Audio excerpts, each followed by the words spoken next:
Good afternoon, ladies and gentlemen. Welcome to Red Rock Chess. Today we're going to be recapping how Alireza beat Magnus Carlsen in the Norway Chess Championship games. This is a very interesting matchup. If you guys are new to chess, please make sure to like the video and subscribe. As you guys can see up here, we are currently at 29 subscribers out of our goal of 500. So please make sure to smash that subscribe button. And without further ado, let's get right into the video. Awesome. So Alireza is playing with the white pieces and Magnus is playing with the black pieces. And we are playing with the queen's opening right here. And this is what's called the queen's gambit right here. There's a couple different variations. There's ones where you can take right here and just opportunities to capture in the middle of the board right here with the bishop. So very, very good opening. And Alireza decides to defend in the middle if black does ever take right here, and he could just push in the middle, eventually capture with the bishop if needed. This right here is what's called the French defense right here. So with Alireza being from France, it's very iconic, especially because this is also being played in Norway. So kind of funny that they're playing in Norway and he's doing the French defense against a French player. So kind of very ironic there. As you can see that they are playing 2 hours and they get additional bonus time after 50 news, if I am correct.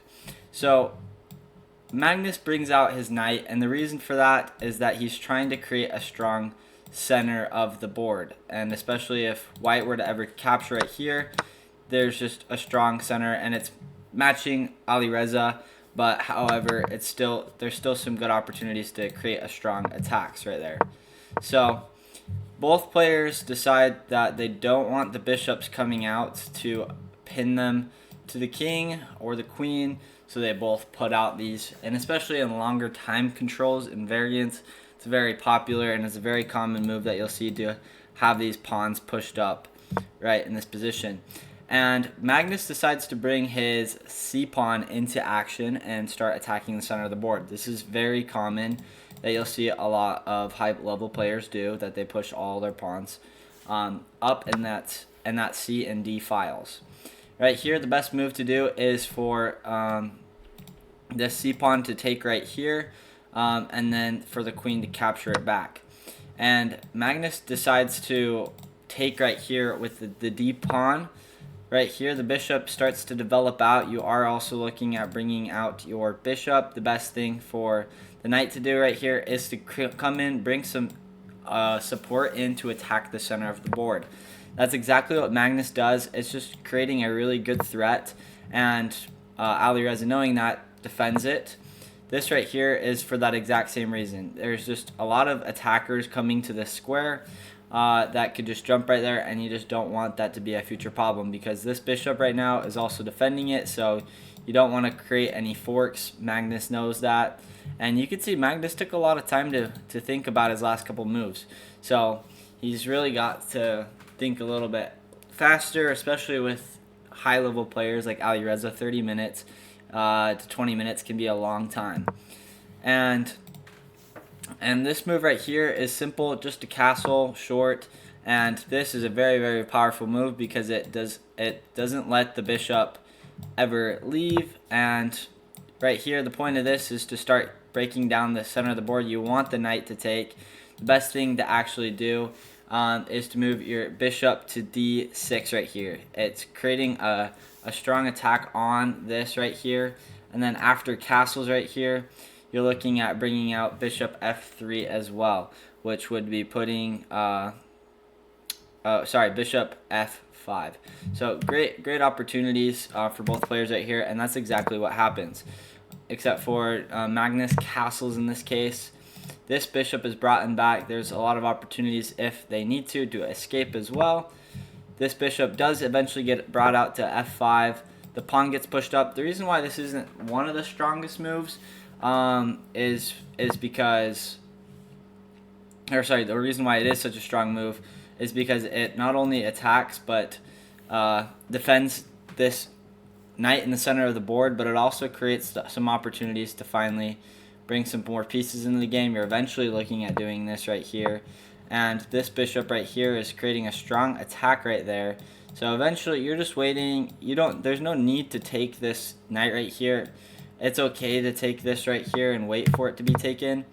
And this right here is just bringing it back to eventually make some attacks right here, especially on the diagonals. Right here, this pawn gets pushed up. The reason for that is if he takes, then this can come back right here in many different ways to start attacking Alireza. And Alireza decides that he wants to start pinning the knight to the queen right there.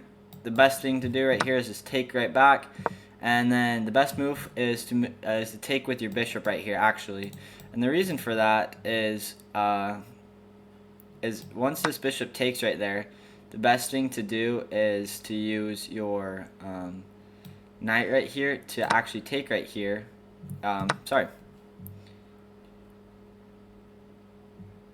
Is to take like this. That is putting pressure on it, so it's forcing him to take. In this situation, the knight pops out of the way and is starting to create some strong attacks. You can see white is up on the bar, and they are both really, really close to getting some more time on the clock. And so they're both kind of shuffling their pieces. But Alireza is creating a strong attack on this file. He's eventually looking at creating some further problems right there. This is an absolutely great move by Magnus Carlsen. And the reason for that is it prohibits Magnus ever needing to sacrifice his piece, but it also gets rid of this crucial attack, because he's trying to create a strong attack on this knight right here because it's pinned. So this creates a really, really strong way to get out of that problem. And now there's not much of a threat per se on the queen. And you can see that there's a lot of shuffling that's going around and happening right now. And the best move right now is to actually use your knight to take the bishop right here. And in this case, Alireza just wants to trade pieces with Magnus. And there's a lot of trades. You can now see that Alireza is the one who's down on time. As we do know, Alireza does come out winning on top against Magnus Carlsen, who is one of the best endgame players that there is. So right here you can see that there's a lot of development and endgame opportunities right here to for Alireza to start attacking right here. This right here is to create a strong problem for him. There's also the opportunities to eventually look at bringing out the rook for Alireza. This right here, once this is taken right there, the reason why this is not a really smart move is because of queen to g4 again, and that's exactly what Alireza spots. Right here, it's threatening to put the queen back right there, and there's just lots of opportunities for the bishop to be brought in, everything like that. This pawn right here is pushed up, and this is putting Alireza in a really, really, really good spot. This right here, it doesn't really do much because of the move knight to queen to f4 right here. This is also a really good move because it still defends and attacks Magnus at the same exact time. There isn't really a good fork right here just because of rook to d1 right here. And this is also second best move right there on the clock. And you'll see that right here, this is where it all starts crumbling down for Magnus, and this is where you could see that Magnus just resigned the game. The reason for that is because after, like, say even say this were to get taken right here, you're just looking at the bishop taking it, and there's just lots of strong attacks that can happen. If we play this out, we got rook to f8, and then the best move is actually just f6, and there's just not much that the knight can or any of his pieces can do for that matter. And so the bishop, once the bishop takes right here, it's just there's a lot of open attacks on the king right here. This knight is going to try and come back, and this is where it all comes down for him. Right here you got queen f7 right there, and it's just not looking promising. So this is where Magnus does resign the game. If you guys did enjoy this video, please make sure to like the video and subscribe. I hope you guys have a great rest of your night.